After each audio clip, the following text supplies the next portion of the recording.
मी शेतात फिरलो पूर्ण. हा. मग ज्या वेळेस पोगा हे करण्याची पोंग्याची अवस्था अवस्था, हा त्यावेळेस बरेचसे पानं आळेने खाल्लेले होते. बरं, मला कसं वाटायचं शंका आता- आली. हा शंका आली की मध्ये त्याच्या पिरियड मध्ये गेलं का? हा आळी गर्भधारणा करून बरोबर. आळ्यांचं म्हणजे ह्या होऊ अवस्थेमध्ये. शकतं बुवा. जेव्हा ते कणीस उमललं ती आळी फार मेलेली निघाली सर बाहेर. हे पण ऑब्झर्व केलं सर मी त्याच्यामध्ये. आळी मेलेली निघाली बाहेर.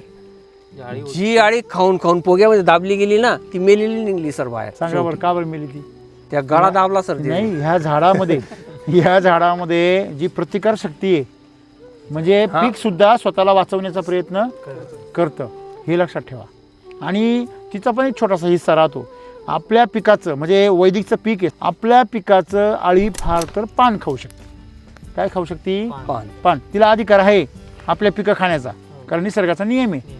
तर ती आपल्या पिकाचं आलीच तर फारसं पान खाईल, परंतु ती धान्याला धक्का लावणार नाही. ती तुमच्या फळाला धक्का लावणार नाही. ही ताकद आहे.